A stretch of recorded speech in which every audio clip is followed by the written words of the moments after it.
everyone, let us come to Jesus. Makikrelasyon ta sa Ginoo. Kumano mo, mga batanon lang me. Pero usami sa kipago sa Ginoo. Usami sa nakasindati, sa kalipay. Tinood ka gugma. Tinood ka kagawasan. Sultiyan ka. Kumudol ka sa Ginoo. Mapagmo ka. Matingala ka. Supot kayo imong pamilya. Kinsa may kipangkapoy dariya. Kinsa may dagang mga problema dariya.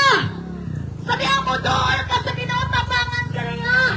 Luwason ka sa Ginoo. Bisan unsa ka lisod ang imong giagyan. Luwason ka sa Ginoo.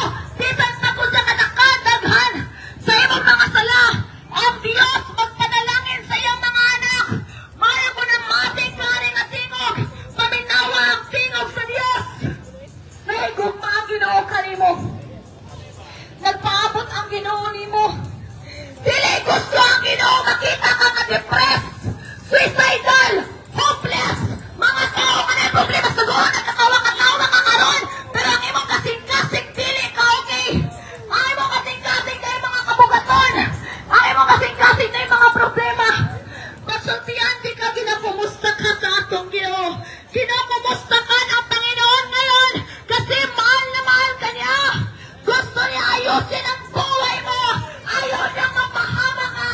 Ayaw niya masira ang buhay mo. Yung mga kasama ko galing pa ng Manila. Ako galing pa ng Davao.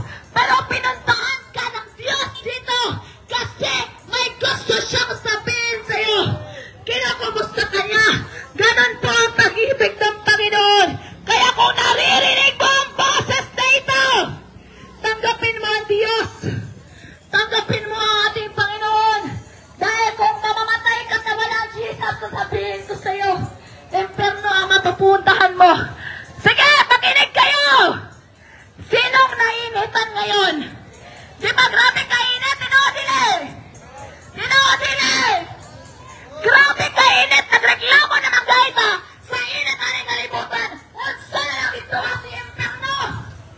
Dito sa impyerno, ito kasumpaw ang ganito! Lord, kayo kawa kay Jesus. All in the Bible says, in Jeremiah 29:11, that's why I know the plans that I have for you, declares the Lord. Plans to prosper you and not to harm you. Plans to give you hope and a better future. Tinatawag ka ng Panginoon. Gitawag ka sa Ginoo. Gitawag ka bisan kinsa pa ka. Bisan magtato ka, pobre ka, nag-eskwela ka, professional ka, gitawag ka sa Ginoo. Babaeng, lalaki, kinikanan, mga batanon, ang Diyos na igugma ka nimo. Kung gusto ka, panalanginan si Ginoo ang imong pag-eskwela, panalanginan si Ginoo ang imong trabaho, ang imong business, ganang namaligyan, mga gulay dara, ganang daw kayo kayan dara, matingala ka, dagat ng tao, mamalit, gano, giuna nimo ang Ginoo.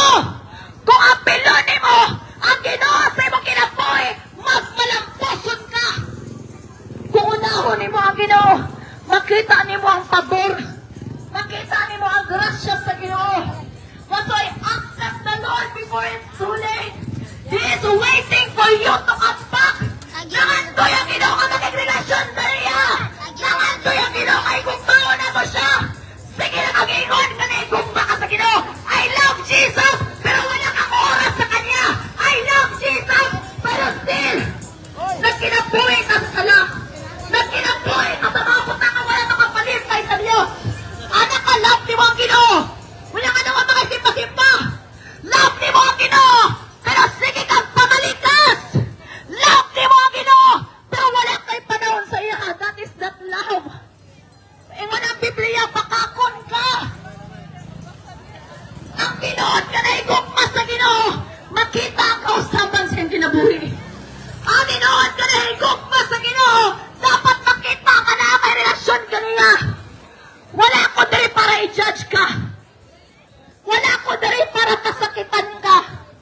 Pastora, huwag mo kaming husgahan, hindi ka namin hinusgahan. Nandito kami para ipahayag ang kanyang salita, para palayain ka sa lahat ng lies ni Satan. The Bible says, know the truth, and the truth will set you free. Kita ko